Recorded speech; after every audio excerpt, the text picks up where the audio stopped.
साथियों, मैं मीनाक्षी शुक्ला आप सभी का स्वागत करती हूं आपके अपने प्लेटफॉर्म टारगेट विद केसीएच में।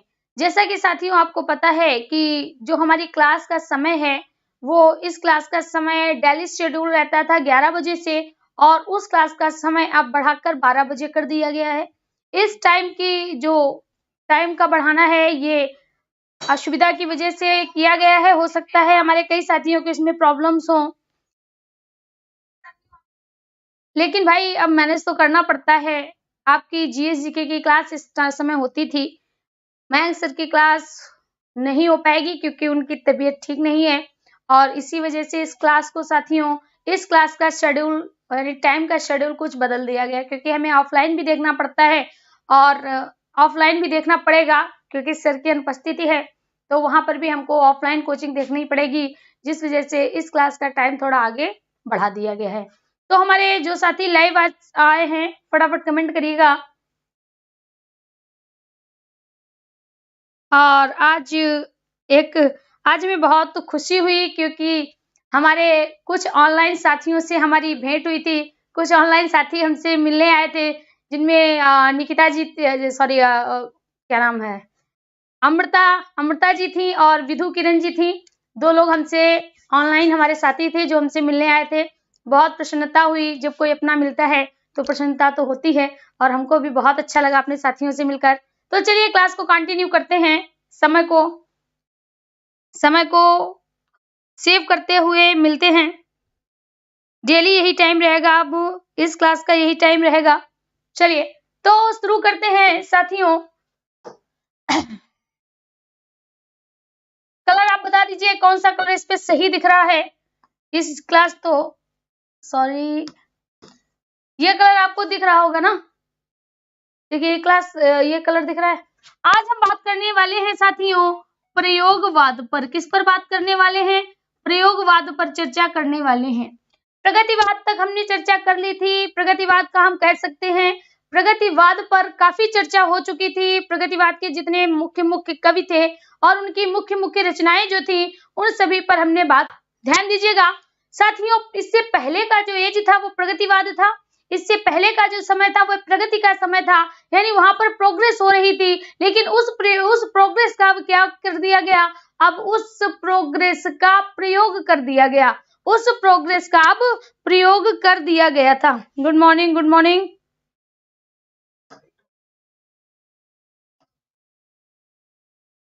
चलिए देखिए अब साफ दिख रहा होगा, ठीक है।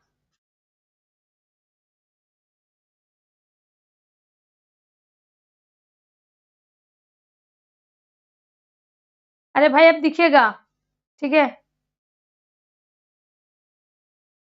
अरे भाई अगर आपका मिलने का मन होता तो आप आते ना, आप आए नहीं। चलिए यहाँ पर देखिए, तो यहाँ पर बात करते हैं प्रयोगवाद का। प्रयोगवाद की साथियों बात करें तो हमने पढ़ा था कि 1936 से लेकर 1942 तक हमने क्या पढ़ा था? 1936 से लेकर 1942 तक का जो समय था साथियों, वो हमारा समय प्रगतिवाद का था। वो हमारा समय क्या था? प्रगतिवाद का था। यानी अगर हम बात करें प्रयोगवाद का समय क्या था, तो 1943 से साथियों 1952 ईस्वी तक क्या रहा था इसका समय? 1943 ईस्वी से 1952 ईस्वी तक का जो समय रहा था, उस समय को साथियों प्रयोगवाद कहा गया। क्या कहा गया? प्रयोगवाद कहा गया। क्योंकि जो प्रगति हुई थी साहित्य के क्षेत्र में, हम कह सकते हैं साहित्य के क्षेत्र में जो प्रगति हुई थी, अब उसका क्या कर लिया गया? अब उसका साथियों प्रयोग हो रहा था। क्या हो रहा था? साहित्य के क्षेत्र में उसका प्रयोग किया जाने लगा था, इसीलिए इसको क्या कहा गया? इसीलिए साथियों इस एज को, इस समय को प्रयोगवाद के नाम से जाना गया। इस समय को प्रयोगवाद के नाम से जाना गया। दूसरा प्रश्न यहाँ ये बनता है कि इसके प्रवर्तक कौन थे?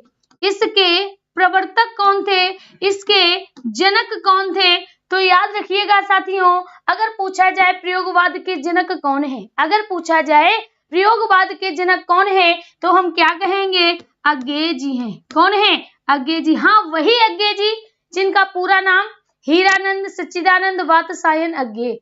हीरानंद सच्चिदानंद वात्स्यायन अज्ञे है, वही इस एज के हमारे प्रवर्तक माने जाते हैं, वही इस एज के प्रवर्तक माने जाते हैं। इन्हीं को साथियों अज्ञे जी को कहा जाता है कठिन काव्य का प्रेत, कठिन गद्य का प्रेत। क्या कहा जाता है? कठिन गद्य का प्रेत। अगर कठिन काव्य का प्रेत कहा जाए तो कठिन काव्य का प्रेत तो केशव को कहा जाता है।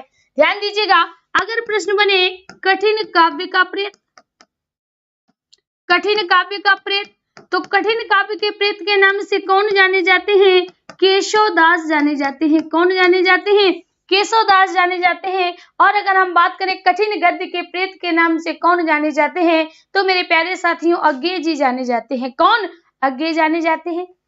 अज्ञे की बात करें, ध्यान दीजिएगा, अज्ञे एक ऐसे कवि हैं, अज्ञे एक ऐसे कवि हैं क्योंकि पंत को भी हमने बताया था, पंत को भी साहित्य अकादमी पुरस्कार मिला, पंत को भी साथियों ज्ञानपीठ पुरस्कार मिला।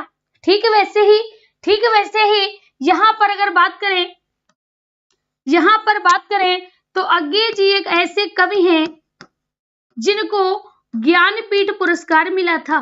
क्या मिला था? ज्ञानपीठ पुरस्कार मिला था। इनको ज्ञानपीठ पुरस्कार किस रचना पर मिला था? तो याद रखिए, कितनी नावों में कितनी बार, कितनी नावों में कितनी बार, कितनी बार, कितनी नावों में कितनी बार। अगर यहाँ पर साथियों दूसरी इनकी बात करें अज्ञे जी को, तो इनको एक पुरस्कार और मिला था जिसको कहा जाता है साहित्य अकादमी पुरस्कार, साहित्य अकादमी पुरस्कार। इनको साहित्य अकादमी पुरस्कार से भी सम्मानित किया गया। और साहित्य अकादमी पुरस्कार इनको किस रचना पर दिया गया? तो साथियों इनकी रचना थी आंगन के पार द्वार। कौन सी थी? आंगन के पार द्वार। ठीक है, तो ध्यान दीजिएगा, अज्ञे जी की रचना ज्ञानपीठ पुरस्कार प्राप्त हुआ था कितनी नावों में कितनी बार पर।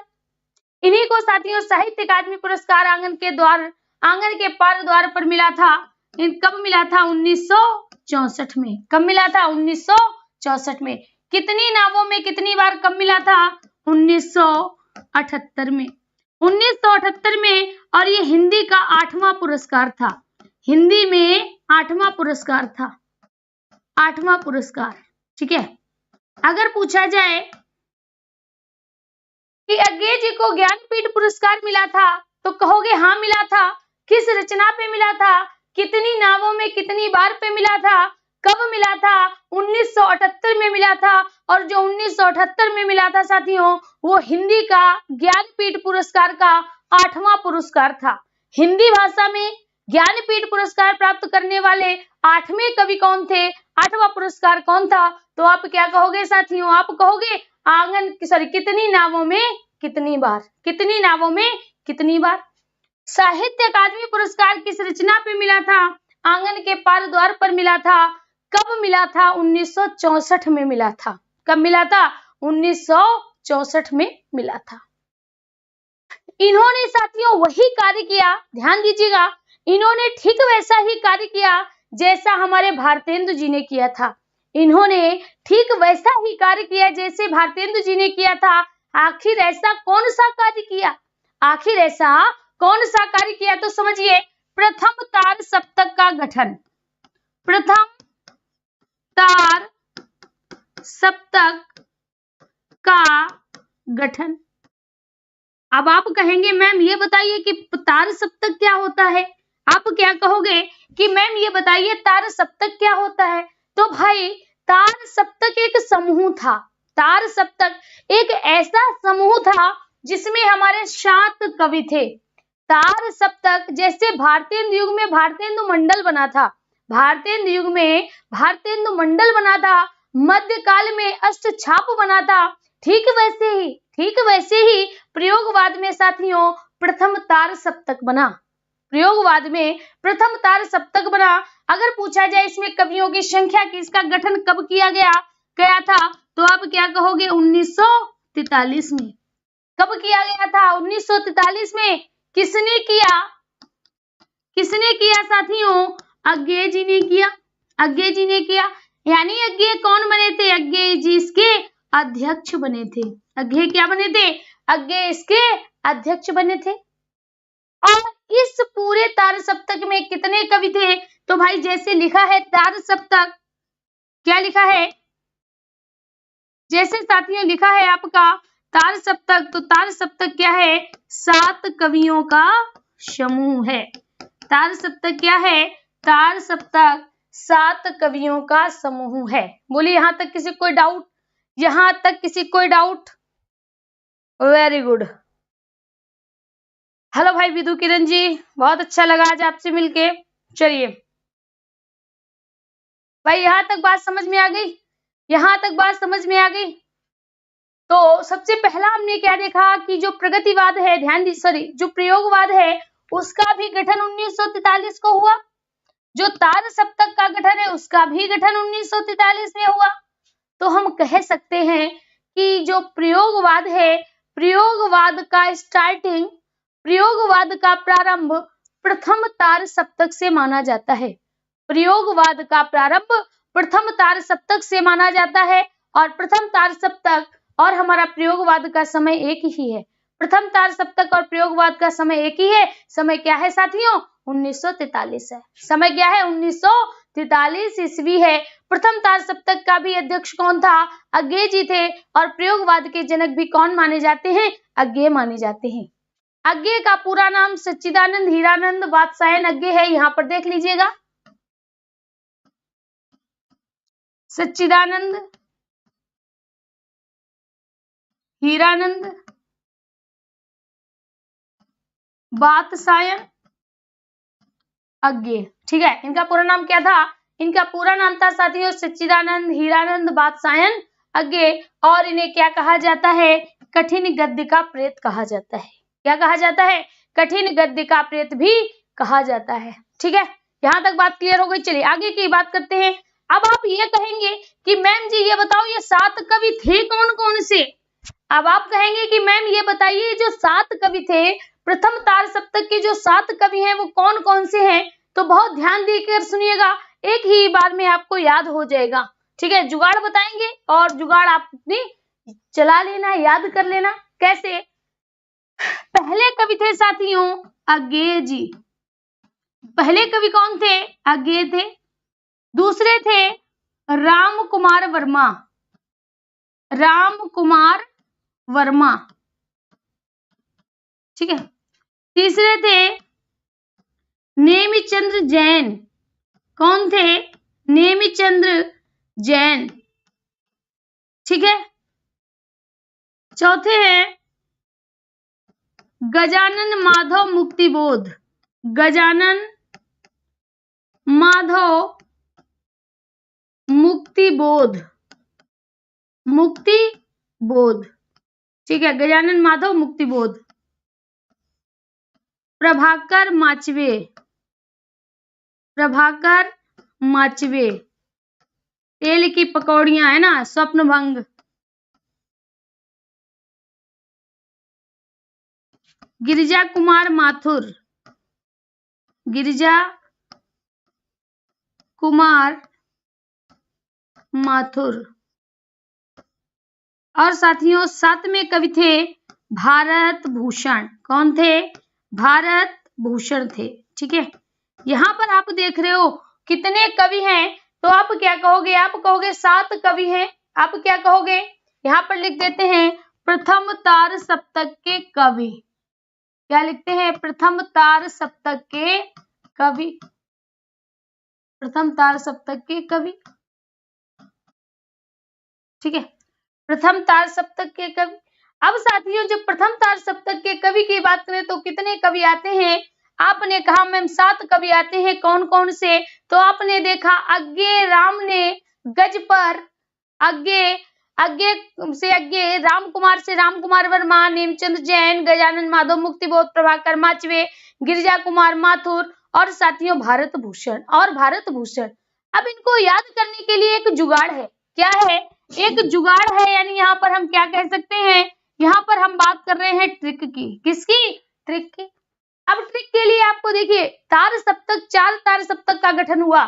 कुल अगर यहाँ पर लिखा जाए कुल तार सप्तक कितने बने, कुल तार सप्तक कितने हैं, तो 4 हैं।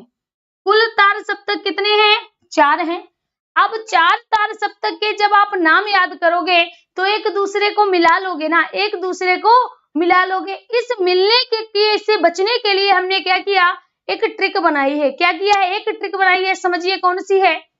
अज्ञे से हमने अज्ञे को उठा लिया, अज्ञे हो गया, ठीक है।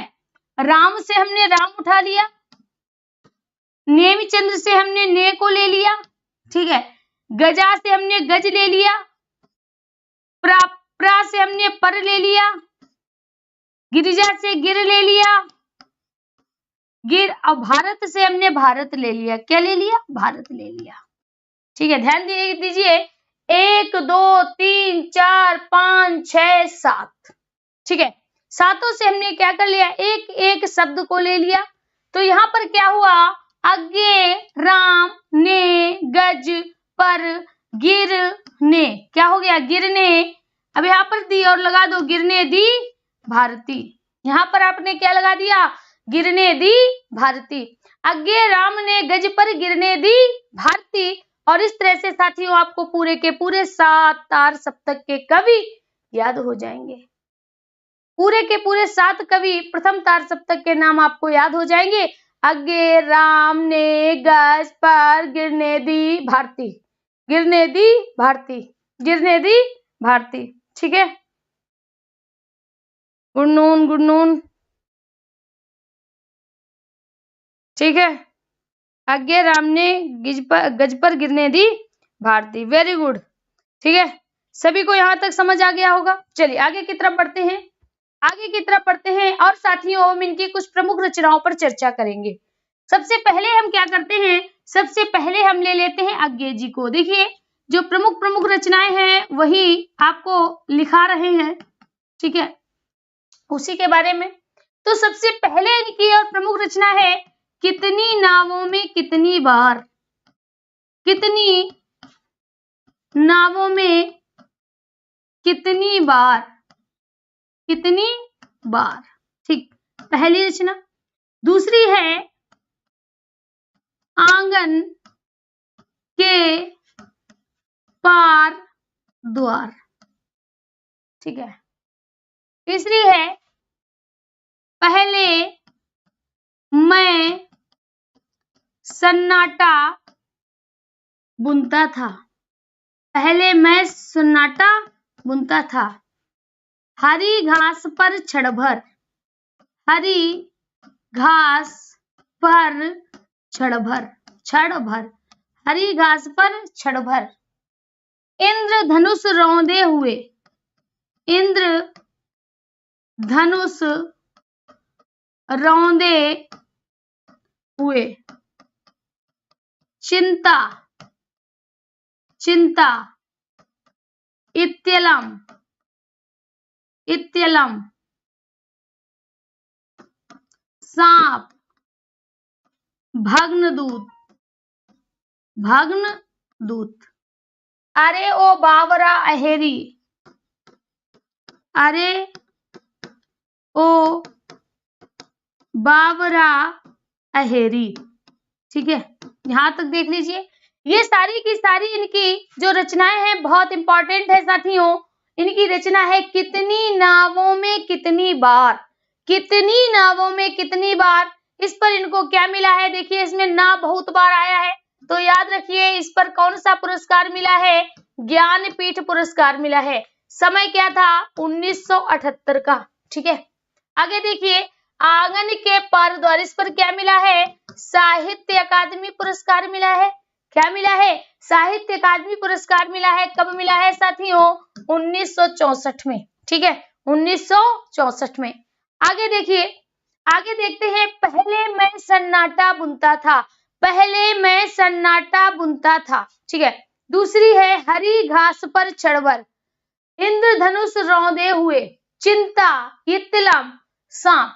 सांप की अगर बात करें तो साथियों जो इनकी सांप है वो व्यंग्यात्मक कविता है। कैसी है, व्यंग्यात्मक कविता है, यानी कैसी कविता है? तो व्यंग भरी कविता है। कैसी कविता है? व्यंग भरी कविता है। किस पर व्यंग किया गया है? तो शहरी लोगों पर व्यंग किया गया है। शहरी लोगों पर व्यंग किया गया है। शहरी लोगों को कैसा बताया गया है? सांप के समान बताया गया है। कैसे बताया गया है? सांप के समान बताया गया। कहा गया है, हे सांप, इतना जहर कहां से लाए तुम? इतने सभ्य तो नहीं थे, इतना जहर कहां से लाए तुम? क्या शहर तो नहीं गए थे? इसका मतलब कि जो शहरी लोग होते हैं वो कैसे होते हैं? सभ्य होते हैं। इनके अनुसार शहर के लोग सभ्य और जहर से भरे होते हैं। तो जो इनकी सांप की कविता है, सांप नाम की कविता, वो एक व्यंग्यात्मक कविता है, तंज भरी कविता है और इसके माध्यम से शहरी लोगों पर तंज किया गया है। इसके माध्यम से शहरी लोगों पर तंज किया गया है। ठीक है, आगे देखिए। भग्नदूत, अरे ओ बाबरा अहेरी, अरे ओ बाबरा अहेरी। क्लियर? नदी की बांक पर, एक इनकी कविता और है, नदी की बांक पर रूपांबरा।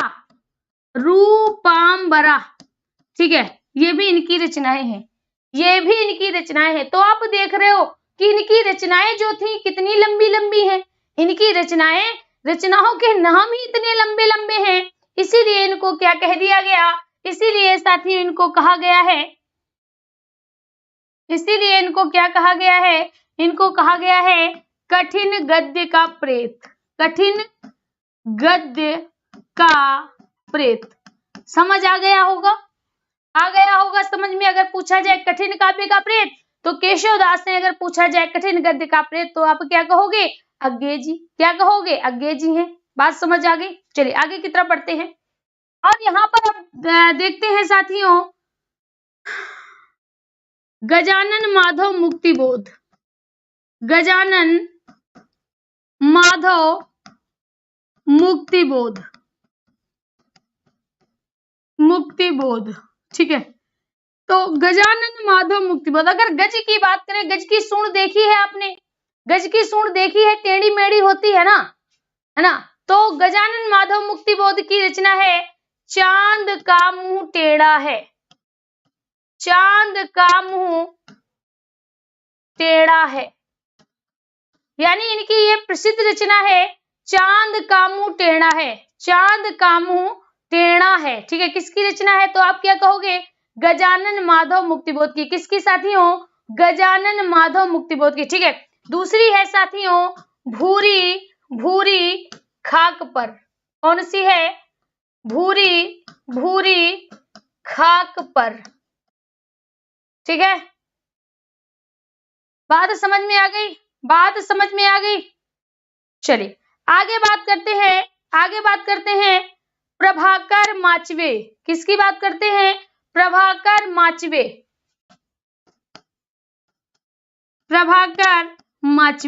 जैसे ही प्रभाकर आता है, हमको क्या याद आने लगता है? हमको याद आने लगता है तेल की पकौड़ी। क्या याद आती है? तेल की पकौड़ी। तो प्रभाकर माचवे की रचना कौन सी है साथियों?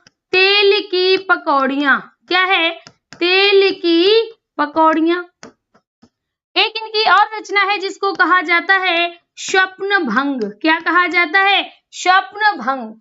तो यहाँ पर याद रखिए, प्रभाकर माचवे की है तेल की पकौड़ियां और स्वप्न भंग। कौन कौन सी रचनाएं हैं साथियों? तेल की पकौड़ियां और स्वप्न भंग। गजानन माधव मुक्तिबोध, इंपॉर्टेंट रचना है गजानन माधव मुक्तिबोध की। ठीक है, बहुत बढ़िया। भूरी खाक पर। ठीक है, चलिए आगे देखते हैं। गिरिजा कुमार माथुर। किसकी बात करते हैं? गिरिजा कुमार माथुर। ठीक है, गिरिजा कुमार माथुर। तो साथियों गिरिजा कुमार माथुर की बात करें तो इनकी रचना है शिलापंख। क्या है इनकी रचना? शिलापंख। ध्यान दीजिएगा, शिलापंख। ठीक है, शिलापंख।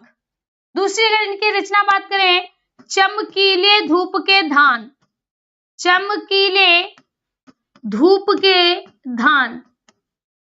ठीक है, एक इनकी रचना और है, मैं वक्त के हूं सामने, मैं वक्त के हूं, मैं वक्त के हूं सामने। ठीक है, तो इनकी रचना कौन सी है साथियों?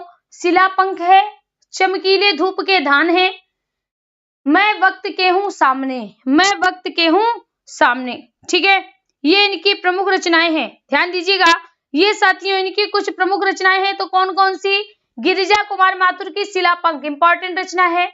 चमकीले धूप के धान उससे भी ज्यादा इंपॉर्टेंट रचना है। मैं वक्त के हूं सामने, मैं वक्त के हूं सामने। ये जितनी भी रचनाएं हैं इनकी मोस्ट इंपॉर्टेंट रचना है, तो गलती से भी इनको मिस मत करिएगा। तो पहले गिरिजा कुमार माथुर शिलापंख, दूसरी चमकीले धूप के धान, तीसरी साथियों कौन सी है? तीसरे है मैं वक्त के हूं सामने, मैं वक्त के हूं सामने। ठीक है, फिर है भारत भूषण। भारत भूषण, भारत भूषण के है कागज के फूल। किसके? कागज के फूल। ठीक है, कागज के फूल। ध्यान दीजिएगा, इनकी पहली रचना कौन सी है साथियों? कागज के फूल। कौन सी है? कागज के फूल। ठीक है, दूसरी रचना अगर बात करें तो इनकी दूसरी रचना है जागते रहो। कौन सी है? जागते रहो। ठीक है, दो रचना इनकी इंपॉर्टेंट है। तीसरी अगर हम बात करें तो साथियों इन्होंने मार्ग यानी इन्होंने मुक्ति के लिए, मुक्ति को प्राप्त करने के लिए मुक्ति का रास्ता बताया है। इन्होंने मुक्ति को प्राप्त करने के लिए भारत भूषण ने एक मुक्ति का रास्ता बताया है, और इसीलिए उस पर एक इन्होंने अपनी पुस्तक भी लिखी है जिसको कहा जाता है मुक्ति मार्ग। मुक्ति मार्ग। ऐसे याद रखिए कि भारत भूषण जी ने भारत को मुक्ति के लिए यानी हमारा भारत देश मुक्ति कैसे हो इसके लिए एक रास्ता बताया है, और उसी के लिए साथियों इन्होंने एक लिखा है, रचना लिखी है जिसको कहा जाता है मुक्ति मार्ग। क्या कहा जाता है? मुक्ति मार्ग कहा जाता है। ठीक है, बहुत बढ़िया। क्या कहा जाता है? मुक्ति मार्ग कहा जाता है। यहां तक सभी को समझ आ गया होगा। चलिए फिर से थोड़ा रिवाइज करा देते हैं। तो ये साथियों क्या थे? ये थे हमारे कुछ प्रमुख कवि जो प्रयोगवाद से संबंधित है। किससे? प्रयोगवाद से संबंधित है। हिंदी में जो प्रयोगवाद है, हिंदी में जो साथियों प्रयोगवाद है, ठीक वही राजनीति में अस्तित्ववाद है। क्या है? अस्तित्ववाद है। प्रयोगवाद के प्रवर्तक कौन माने जाते हैं? अगे जी माने जाते हैं। वही साथियों अगर अस्तित्ववाद की बात करें तो सारेन कीर्केगार्ड हैं। कौन है? सारेन कीर्केगार्ड हैं। तो यहाँ पर फिर से देखिएगा, अगर बात करें हिंदी में प्रयोगवाद नामक अध्याय को जोड़ने वाले, प्रयोगवाद नाम के काल को जोड़ने वाले कौन थे? अज्ञे थे। और इन्होंने इसकी शुरुआत किससे की थी? प्रथम तार सप्तक से की थी। किससे थी? प्रथम तार सप्तक से की थी। प्रथम तार सप्तक क्या है? प्रथम तार सप्तक है 7 कवियों का समूह। क्या है? प्रथम तार सप्तक क्या है? 7 कवियों का समूह है, और इसकी स्थापना साथियों कब की थी? 1943 ईस्वी में की थी। कब की थी? 1943 ईस्वी में की थी। क्लियर? 1943 ईस्वी में की थी। बात समझ में आ गई सभी को बात समझ में आ गई। चलिए आगे की तरफ चलते हैं। तो अगर यहाँ से पूछा जाए, फिर से एक बार थोड़ा रिकॉल करवा देते हैं। देखिए आज हमने क्या पढ़ा। सबसे पहले हम बात करते हैं प्रयोगवाद की। जल्दी से इसको एक बार रिकॉल कर लेते हैं। क्या करते हैं? प्रयोगवाद की स्थापना कब हुई थी? 1943 से मानी जाती है, जब से प्रथम तार सप्तक का गठन हुआ तब से मानी जाती है। यानी प्रथम तार सप्तक का गठन कब हुआ था? 1943 में हुआ था। किसने किया था? अज्ञे जी ने किया था, जो कि प्रथम तार सप्तक के गठक माने जाते हैं। ठीक है, ये काल कब से कब तक चला? 1943 से 1952 तक चला। कब तक चला? 1943 से 1952 तक चला। अब यहाँ पर बात करें तो अज्ञे एक ऐसे कवि हैं जिनको ज्ञानपीठ पुरस्कार मिला, और जिनको साहित्य अकादमी पुरस्कार भी मिला। दोनों से सम्मानित किए गए। ज्ञानपीठ पुरस्कार किस रचना पर मिला? कितनी नावों में कितनी बार। कितनी नावों में कितनी बार समय था 1978 का। और साथियों इनको 8वां पुरस्कार मिला था हिंदी में 8वां पुरस्कार। ठीक है, हिंदी में ज्ञानपीठ पुरस्कार जो था का जो सीरियल था 8वां पुरस्कार था। चलिए यहाँ पर देखिए, साहित्य अकादमी पुरस्कार आंगन के पार द्वार। साहित्य अकादमी पुरस्कार आंगन के पार द्वार समय था 1964 ईस्वी का। समय था 1964 ईस्वी का। आगे देखते हैं, इन्हीं को अज्ञे जी को क्या कहा जाता है? कठिन गद्य का प्रेत कहा जाता है। क्या कहा जाता है? कठिन गद्य का प्रेत कहा जाता है। अगर प्रश्न पूछा जाए कठिन काव्य का प्रेत किसे कहा जाता है तो आप क्या कहोगे? केशवदास को कहा जाता है। किसको कहा जाता है? केशवदास को कहा जाता है। ठीक है, प्रथम तार सप्तक का ग्रहण 1943 में अज्ञे के द्वारा किया गया। 7 कवियों का समूह था। चलिए, प्रथम तार सप्तक की बात करें तो कितने कवि थे? आप कहोगे 7 कवि थे। बच्चा कितने कवि थे? 7 कवि थे। कौन से? अज्ञे, राम, ने। अज्ञे, राम कुमार वर्मा, नेमिचंद्र जैन। ठीक है, अज्ञे राम ने गज पर तो गजानन माधव मुक्तिबोध पर प्रभाकर माचवे। अज्ञे राम ने गज पर गिरने गिरिजा कुमार माथुर और भारत भूषण। गलती से भी धर्मवीर भारती को मत करिएगा। धर्मवीर भारती हमारे द्वितीय तार सप्तक से रिलेटेड है, ध्यान दीजिएगा। जो आपका द्वितीय तार सप्तक होगा उससे नई कविता चलेगी। जो आपका द्वितीय तार सप्तक होगा उससे नई कविता का काल स्टार्ट होगा और उसमें आपके आएंगे धर्मवीर भारती, इसमें भारत भूषण। इसमें कौन रहेगा? भारत भूषण। ठीक है, तो इस तरह से अज्ञे राम ने गज पर गिरने दी भारती, गिरने दी भारती। बात क्लियर हो गई। सारे के सारे नाम आपको याद हो गए होंगे। सारे के सारे नाम आपको याद हो गए होंगे। अज्ञे राम ने गज पर गिरने दी भारती। अज्ञे राम ने गज पर गिरने दी भारती। ठीक है, क्लियर हो गया। चलिए आगे की तरफ बढ़ते हैं।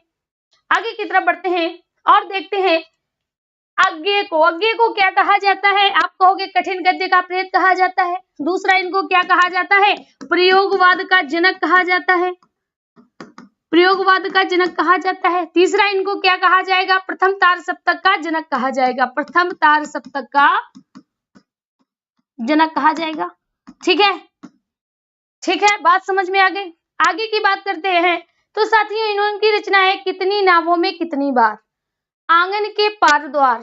पहले मैं सन्नाटा बुनता हूँ, पहले मैं सन्नाटा बुनता था, हरी घास पर छड़बर, इंद्रधनुष रौंदे हुए, चिंता, इत्तिलाम, सांप, भग्नदूत, अरे ओ बावरा अहेरी, नदी की बाग पर रूपांबरा। रूपांबरा, ठीक है, रूपांबरा। आगे देखिएगा, इसमें साथियों सांप पर इन्होंने व्यंग्य कसा है, इसीलिए जो सांप है वो इनकी व्यंग्यात्मक कविता है। क्या है? व्यंग्यात्मक कविता है। चलिए क्या हो गया? फिर से खुल गया पीछे वाला। चलिए पता नहीं क्या इश्यू हुआ तो चला गया। खैर फिर से आपको रिकॉल करा देते हैं। चलिए अगर बात करें गिरिजा कुमार माथुर, किसकी? गिरिजा कुमार, सॉरी, इसके बाद बात करें गजानन माधव मुक्तिबोध, तो गज की सूंड कैसी होती है? टेढ़ी होती है। तो इन्होंने क्या लिखा? इन्होंने क्या लिखा? चांद का मुंह टेढ़ा है। इन्होंने क्या लिखा साथियों? चांद का मुंह टेढ़ा है। चांद का मुंह टेढ़ा है, भूरी भूरी खाक पर। दोनों रचना इंपॉर्टेंट है, भूरी भूरी खाक पर। ठीक है, फिर अगली बात करें भारत भूषण। क्या? भारत भूषण। भारत भूषण ने क्या लिखा है साथियों? भारत भूषण ने लिखा है कागज के फूल जागते रहो मुक्ति मार्ग, मुक्ति मार्ग। ठीक है, तो आज के लिए साथियों इतना ही। मिलते हैं कल फिर से इसी समय इसी चैनल पर एक और नई क्लास के साथ। और हाँ, कल का जो क्लास का समय रहेगा वो आपका 12 बजे रहेगा। कितना बजे रहेगा? 12 बजे रहेगा। ठीक है, क्योंकि हम आपको पहले ही क्लास की स्टार्टिंग में बता दिए हैं कि मयंक सर की तबीयत ठीक नहीं है, तो अभी वह अनुपस्थित हैं और उनकी जगह पर हमें ऑफलाइन कोचिंग भी देखनी पड़ रही है इस समय। तो साथियों हम ऑफलाइन कोचिंग जा रहे हैं, इसी वजह से आपकी जो क्लास है वो 12 बजे से होगी, 11 बजे से नहीं हो पाएगी। ठीक है, तो आज से इस क्लास का समय 12 बजे कर दिया जाएगा। तो आपके लिए भाई जो आपको असुविधा हुई है उसके लिए हम बहुत बहुत क्षमा चाहते हैं। ठीक है, तो यहाँ तक आपको सभी को कोई कुछ पूछना तो नहीं होगा, सारी बातें क्लियर हो गई होंगी। तो चलिए मिलते हैं फिर कल इसी समय इसी चैनल पर एक और नई क्लास के साथ, एक नई धारा के साथ, एक नए युग के साथ। तब तक के लिए दीजिए इजाजत। धन्यवाद।